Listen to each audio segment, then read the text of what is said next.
So the Catholic bishops have put up a pastoral letter addressing government and President Hakainde Hichilema directly, and a couple of extracts have come off this pastoral letter that has come from the Catholic bishops, which are trending, which has prompted government chief spokesperson Cornelius Mweta to respond to it and chart a course of action for the UPND and the rest of government officials on how to respond to it. But these are the extracts from what the bishop said. So part of what was reported in the mass newspaper is that the cost of living higher than in 2021. Bishops, those are the Catholic bishops' reference to say life was cheaper in 2021 as compared to 2024 right now under President Hakainde Hichilema's government. And more, they say Catholic bishops red flag UPND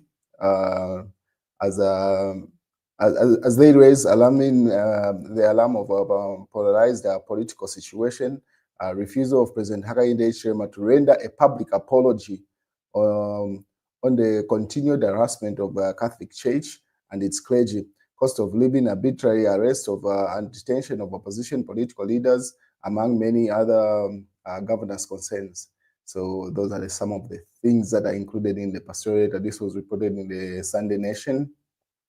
The body of Catholic bishops spokes Hakainde Hichilema, don't shoot corrupt officials, declare your assets. Seems like that conversation about President Hakainde Hichilema publicly declaring his assets is still ongoing. So the news diggers picked up that element in that pastoral letter. And say bishops reject Hakainde Hichilema's hate speech law to revoke an open abuse of DPP and designed to target political opponents of government. Pastoral letter. So that is in the mass newspaper. So they simply reference the hate speech law, saying it's simply targeting opponents. To which Cornelius Mweta responded immediately, which I find very wise, because the UPND tends to have a lot of spokespersons.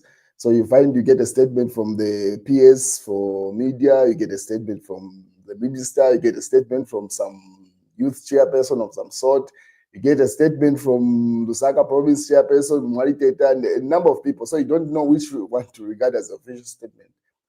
So I like the fact that Cornelius Mweta got ahead of this and then charted the way forward to say only him as the chief government spokesperson is allowed to comment on that particular pastoral letter, because anyone else commented on it to go left. So this is what it says. Government cautions UPND members from commenting on pastoral letter. Government has cautioned its supporters and social media keyboard warriors against commenting on the recently released pastoral letter of the Zambia Conference of Catholic Bishops, ZCCB. So on Friday last week, ZCCB released a pastoral letter where it raised various concerns on the state of the nation.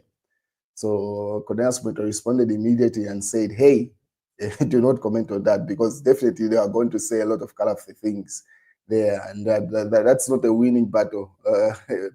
When it comes to look at politics as a game of numbers, and you know the numbers that the Catholic Church carries, for you to disregard that statement and issue out an informed statement, so in response to that, we only hate the party. So that was a wise decision coming from Cornelius Mweta to respond to that. Paris Nkombo asks to be loved and pleads for votes. So there's a by-election that is currently taking place in the Eastern Province. That's where Gary Nkombo is drumming up support for the UPND candidate. That's where you see him dealing there, pleading for votes. And further on, he has also announced to say UPND leadership announces the candidate for Kawambo by-election. So as you may be aware, Kawambo has been declared vacant, and the UPND is hitting the road running. They've announced Gary Nkombo in particular, sitting next to the UPND Secretary General Imenda there. They announced who their candidate is going to be in that by-election. I've not heard the candidate come from the Patriotic Front or the opposition. I think only the Social Party might have announced, but the rest of them have not yet announced. So we'll wait and see how it plays out. What is JJ Banda is back in the news, and he has never left the news in reality, in as much as he has been missing in action. Parliament has finally made a decision with regard to his seat. As you might be aware, earlier on it was announced to say Parliament had put up his issue, his absentia from sitting in Parliament to a committee to decide what the next course of action will be. To which Speaker of the National Assembly announced it a couple of hours ago, which has been trending. So Speaker declares JJ's seat vacant in 7 days. That's the Patriotic Front headline. So they say Emmanuel's JJ Banda's Petauke Central seat in Parliament will be declared vacant in 7 days if he does not present himself before the House within that period. So the Speaker has given JJ Banda an ultimatum to say within 7 days from a couple of hours ago, should be Monday next week, either Monday next week or Tuesday next week. His seat is going to be declared vacant. And people are just joking with this, saying, I mean, that attending Parliament, is it virtual? Can he report virtually by Zoom call or something of that sort? Just Zambians have been fun with it. But that's the situation with JJ Banda. So Emmanuel J. Banda did not seek permission from his office, National Assembly, before disappearing, Speaker Nelly Muti says. So that's an argument to say he did not seek permission, but everyone is aware to say he was in police custody and he was in Chipata General Hospital where it's alleged he had escaped. So it says there was no official communication to Parliament with regard to that. Kalimba reports fugitive Petauke member of Parliament Emmanuel J. Banda has been given a week to show up in the House of Assembly, failure to which he will lose his parliamentary seat. So that's the news there with regard to JJ Banda. But as you may be aware, Garin Combo is in the Eastern Province drumming up support for their candidate, and you see the Livingstone, the Chipata mayor there pointing at something as they went to meet Paramount Pezeni, Chief Pezeni of the Eastern Province. J. Banda was in the hands of police and Zambia Correctional Service officers when he disappeared. So the Speaker should be giving the ultimatum to police and prisons to present JJ Banda in Parliament. So the Patriotic Front argues to say that ultimatum that Nelly Muti has issued to JJ Banda should be given to the police and Zambia Correctional Service, because those are the ones that are JJ Banda, and since then he's been nowhere to see. So that's the response to that statement coming from the Patriotic Front. They say the police are the ones who are supposed to have that ultimatum. What is the UPN? They say he has handed himself over to police in Zimbabwe when he realized that the circle was getting smaller around him. Musamba's boys seriously sniffing. Kaya who will get the 2 million bounty? So now this is speculation coming from the UPND. They are simply commenting to say, alleging JJ Banda is in Zimbabwe and the Zambia police are closing in on him, and he has handed himself over to that, which I highly doubt. But anyway, we wait and see. Such a statement coming from the ruling political party is not it's not a good one. It doesn't sit well to send out rumors or speculation, because it's supposed to be official statements coming from this platform, I think. But anyway, as you can see on screen there, they are alleging to say he's in Zimbabwe and JJ Banda has handed himself to police there, which I highly doubt. Wait and see how that plays out, if you show up in 7 days or not. And then obviously, Binu Mpundu could not let this issue go without him issuing a statement, because they're very close with JJ Banda. That's the Mkana member of parliament, one in red, and then JJ Banda on the right there. So this, Binu Mpundu had this to say about this statement. So he says, people don't learn. The court ruled that parliament has no powers to declare a seat vacant, but today, Baneri has decided to rule that the Petauke seat vacant in Parliament will pay 100 million kwacha in legal costs because of the illegal decision of Speaker Moyo on the 9 members of Parliament. He erroneously expelled from Parliament, and today Baneri wants to do the same. These people okay? So he simply has to say, earlier on, as you may be aware, 9 members of Parliament were expelled from Parliament, and then the courts ruled to say Parliament has no jurisdiction to do that. And as a result of the parliament losing that particular legal case in court, they have been fined 100 million kwacha, which is taxpayers' money. And now the speaker is also doing the same again. That's the question he asks. So what's going on here? Simply repeating the same mistake, and we'll wait and see how it plays out. That's Binwa Mpundu's response to that. Obviously, different platforms are asking the same question to say, where is Honorable JJ Bandia question? Every Zambian, in every Zambian's mind. So, and then they attach the Minister of Home Affairs there, Jack Mwimbu, to say, he's the one that's in charge of the police and the rest of them.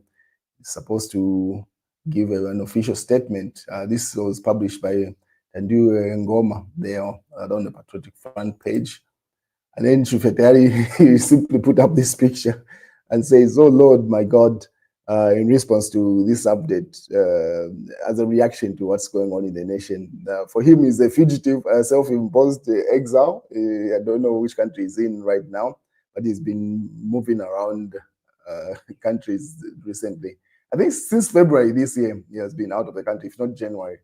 And they are this to say, if you do not have bullets, do not let your friends go in the bush to hunt, because not only will you not kill any game, but you risk being hunted by lions. Politics, so he's simply saying his situation is bad because it seems like the Patriotic Front, who is supported, did not do the due diligence on how to play politics, and that's a situation that is going on with JJ Banda also, and he simply issues that meme of some sort and accompanied by that caption.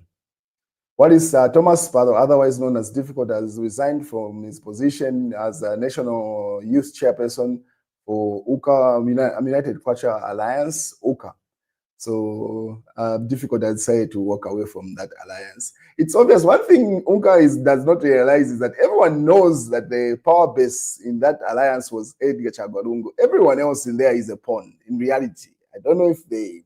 And the people in there are quite intelligent to be able to read the atmosphere. None of them has any political ground to do anything on the ground. The only leverage that they had, if you remember, even the traction that they got in terms of publicity and everything, was as a result of Edgar Lungu being present at their press briefings, being present at their events. That's what gave it political clout. Ever since that, Edgar Lungu has moved on from that alliance and gone to the Tonsai Alliance. That's where the traction has gone. So it's pretty evident. For Difficult, Thomas Palom, he intends to stand as a member of parliament in Monali because he even stood in the previous elections. So he wants to give it a shot again in 2026. So he does not see how his association with Hari Kalaba and the rest of them in that alliance that are left after Edgar Lungu left that alliance is going to help his political ground. So it's just a matter of time that you'll see very soon that Difficult maybe might join the Tonsai Alliance where Edgar Lungu has gone, because he knows with Edgar Lungu's endorsement or help, he's able to make some tractions within the constituency. So that he has decided that you expect more of this. Uka is not going anywhere without Edgar Lungu. In as much as it might have been a calculated move on their part to avoid putting all their eggs in one basket and risking losing, because Edgar Lungu has a case coming up in a couple of days now. On the 10th of December, a decision is going to be made to decide whether he's eligible to stand in the 2026 election or not. So maybe they are playing it safe to avoid their candidate being disqualified. But they should have made it clear to say, if you pass that court case, then obviously you're going to be a candidate. Not that thing that they keep on putting in the limbo to say they might decide, they might vote who's going to be their candidate. It can be Chishekateka or any of Chishekateka in that association or alliance. Those are games. The reality on the ground is that the only heavyweight in that alliance is Edgar Lungu, and everyone knows it. So expect more resignations from that. That's a fact. This was the big elephant in the room that everyone could predict. Anyway, you're left with Savoy Imboila. What is Savoy has been fined 25,000 kwacha for defamation. So she had said something about Savoy has acknowledged her wrong in the defamation massacre, saying she has since deleted the offending posts from her Facebook profile.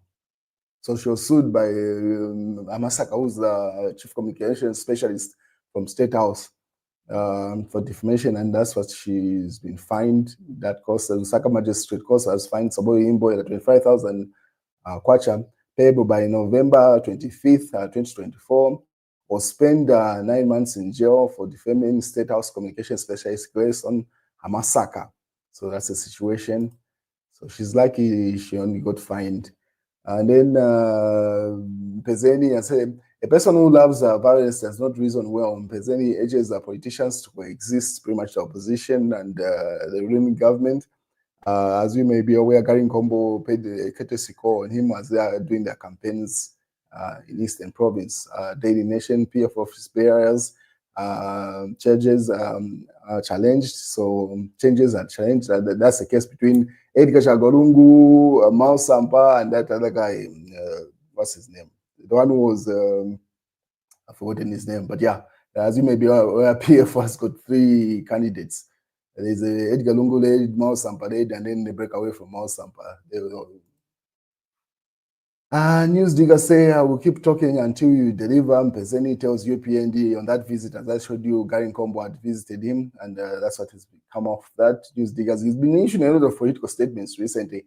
I'm sure you can read that the build up to the 2026 elections are moving on strong, so he's become very politically active. My relationship with Mutati is now solid. That's Nevas Mumba. As you may be aware, Nevas Mumba and Felix Mutati fought for the MMD for a while. Nevas won the court case, which made Felix Mutati form a new political party, which joined the UPND alliance. And now Nevas Mumba has joined the UPND alliance, so he's simply responding to that to say, now that they are both in the same UPND alliance, they have reunited or their relationship has been fixed. That's the headline coming from the Daily Revelation there. And then in the mass newspaper, aggregate flop under the UPND. These are just a confused government. They have no plans for agriculture in Nyirenda, referring to the agriculture sector. That's the news, ladies and gentlemen.